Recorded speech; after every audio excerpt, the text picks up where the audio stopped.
traité des Nations Unies sur les droits des femmes, il est écrit: veiller à ce que les femmes puissent exercer leur droit à la santé sexuelle et procréative signifie faire en sorte que la capacité des femmes de prendre des décisions relatives à leur corps soit respectée.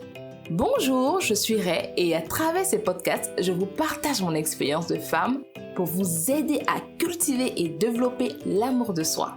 Dans cet épisode, nous allons parler de comment s'affranchir du jugement. Je vous dis Aquaba dans l'univers d'Ebanel. Le jugement entre femmes. Le désir de sensibiliser la communauté d'Ebanel à propos du bien-être de la maman est parti d'une situation vécue qui m'a particulièrement touchée. Un jour, sur les réseaux sociaux, j'ai suivi la publication d'une dame qui disait: est-ce qu'il y a des astuces pour ne pas que les seins tombent complètement après l'allaitement? J'étais impatiente de lire les commentaires, car convaincue de découvrir de belles astuces. Mais quelle ne fut ma déception en parcourant les commentaires ce jour-là. Entre moqueries et propos désobligeants, on en avait vite pour son compte. Heureusement, il y a eu aussi des réponses positives et constructives. J'ai été particulièrement et profondément bouleversée ce jour-là. Je ne m'imaginais même pas en train de poser cette question dans ma période postpartum. Je n'imagine même pas comment je me serais sentie médiocre et mal avec certaines réponses. Sachant que la période postpartum peut être particulièrement éprouvante dans la vie d'une femme, surtout d'une jeune maman. Il est difficile de reconnaître son corps après l'accouchement. Et on a beau les prévoir, on reste stupéfaite devant les changements survenus. Les seins sont difformés larges, le ventre flasque et froissé, les vergetures qu'apparentes. Cet état peut être très mal vécu pour la mère qui ne sait pas encore à quoi s'attendre. Face aux nombreuses transformations qu'elle constate, elle peut ressentir une profonde angoisse et rejeter l'image d'elle dans le miroir. En plus de cela, nous avons souvent droit à des petites taquineries sur notre nouveau physique de la part de certains proches. Ton ventre est gros, tu n'as pas attaché. Cherche à faire quelque chose pour tes seins, c'est trop mou et tombé. Première grossesse seulement, regarde comment tu as grossi. Toutes ces petites choses, l'air de rien, viennent creuser le sentiment de malaise qu'on ressent déjà. Mais aussi l'inquiétude à l'idée de ne plus retrouver son corps d'avant. Souvent, nous venons sur Internet demander conseils et astuces plus aisément à cause de la barrière virtuelle. On se sent plus à l'aise vu qu'on reste plus ou moins anonyme. Imaginez donc une seconde. La maman dans cet état d'esprit d'angoisse, de peur, de stress, qui vient dans un groupe de mamans, ressentir un peu d'empathie, de réconfort et de soutien, et qui tombe sur les commentaires du genre: je suis fière de mes seins tombés. Les femmes exagèrent à vouloir toujours des seins debout. Arrêtez de vous ridiculiser sur Internet, les dames. J'ai honte de voir autant de femmes qui proposent astuces ici, astuces là-bas. Cherchez des astuces pour être financièrement indépendante et vous aurez le respect des hommes. Même si mes seins touchent le sol, c'est pour la bonne cause. Ma chérie, tu auras bientôt la langue du chien. J'aimerais vraiment savoir pourquoi nous, les femmes, nous sommes les plus critiques envers nous-mêmes. Quand on ne peut pas aider, on évite de blesser ou de frustrer. Je reconnais que dans le fond, elles n'ont pas tort. Tôt ou tard, le corps change. Mais en toute chose, la manière d'exprimer un avis compte. Tout le monde n'est pas comme nous. Chacune a le droit d'user de méthodes qui lui sied pour son bien-être, son épanouissement, son bonheur, sa joie. Prends du recul face à toute situation. Avant de critiquer, il faut savoir se mettre à la place de celui ou de ceux que l'on critique. Vous pensez vraiment que quand une femme cherche à être bien dans sa peau, c'est forcément pour un homme, jamais pour elle-même? J'avoue que ça fait énormément plaisir d'être appréciée, flattée, complimentée, mais toutes les femmes ne font pas tout pour uniquement plaire aux hommes. Elles peuvent aussi le faire pour elles-mêmes. En quoi le fait qu'une femme veuille des astuces pour avoir des seins fermes fait d'elle une immorale? Pourquoi systématiquement la ramener à des astuces pour être financièrement indépendante? Où est le rapport? La connaissez-vous personnellement? Quand vous dites à une nourrice que même si ses seins touchent le sol, c'est pour la bonne cause, vous pensez que ça peut vraiment l'aider à accepter ce dit: tiens, je ne savais pas, mais je vais m'accepter car c'est pour la bonne cause? La peau vieillit au fil du temps. Est-ce pour autant qu'on ne va pas l'hydrater, la nourrir, la protéger, puisque de toute façon, elle vieillit, elle sera moins élastique. La peau est constamment sale, même quelques instants après la douche. Vu qu'elle se salit constamment, est-ce pour cela qu'on ne va plus se doucher? J'ai déjà entendu dire une fois qu'il fallait fièrement porter ses vergetures, car ce sont les cicatrices qui nous montrent qu'on est passé par la maternité. Je comprends parfaitement le fond, mais est-ce que sans vergetures, ou si on essaie plus ou moins de les faire disparaître ou les camoufler, cela fait de nous des moins mères que les autres?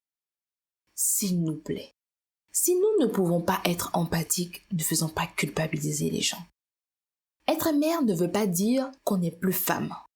On veut le bien-être de nos enfants. On fait souvent des sacrifices pour eux. Mais pourquoi forcément s'effacer complètement? Si vous êtes bien dans votre peau avec des seins tombés, des vergetures, un gros ventre, honnêtement, je suis très heureuse pour vous. Car cela prouve que vous vous aimez et ce, peu importe les conditions. C'est à féliciter d'ailleurs.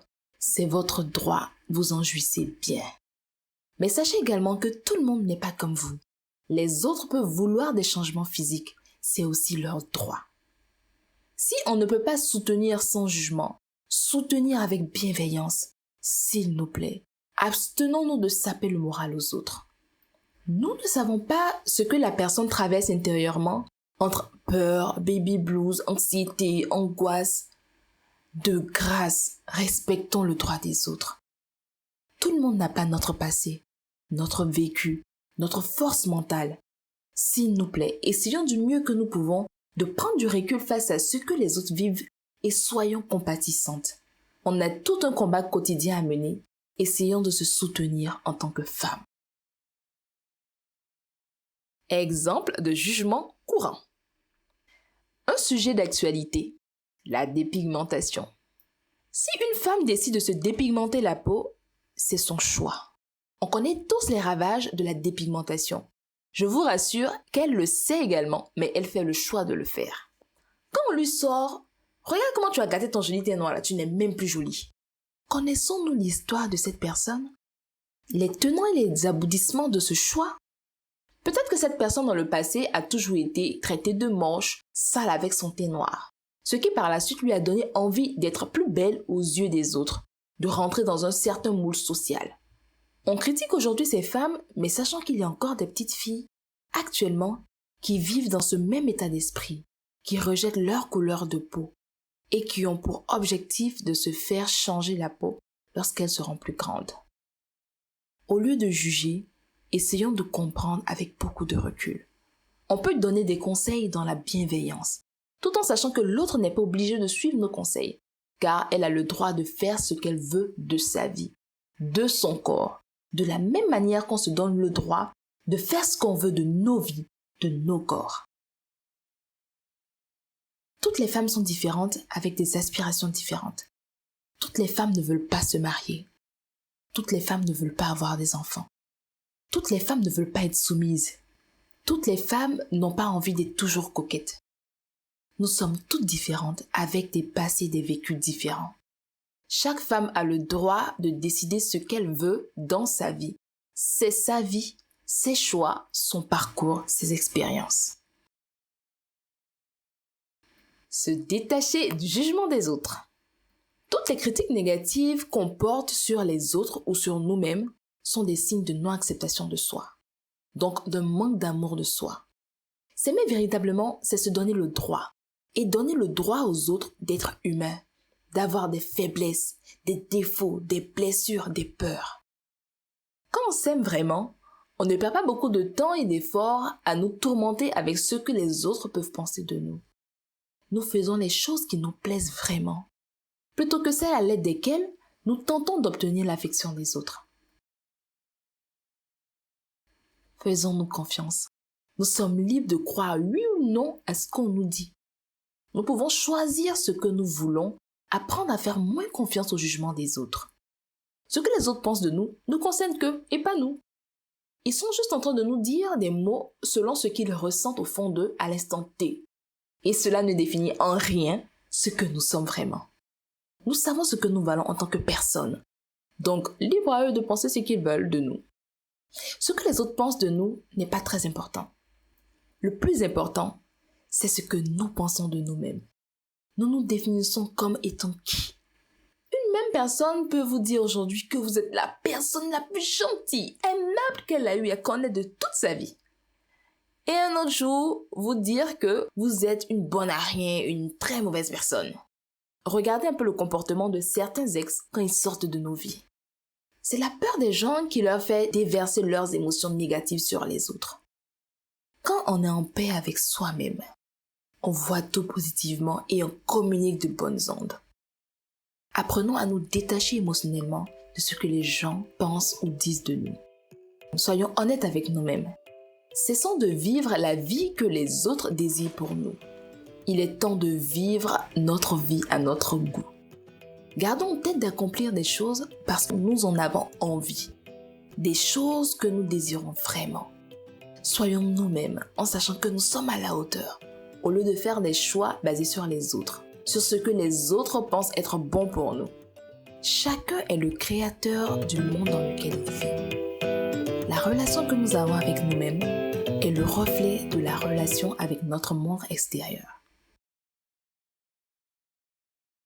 C'est fini pour aujourd'hui, mais dites-moi, comment arrivez-vous à surmonter les jugements des autres sur vous?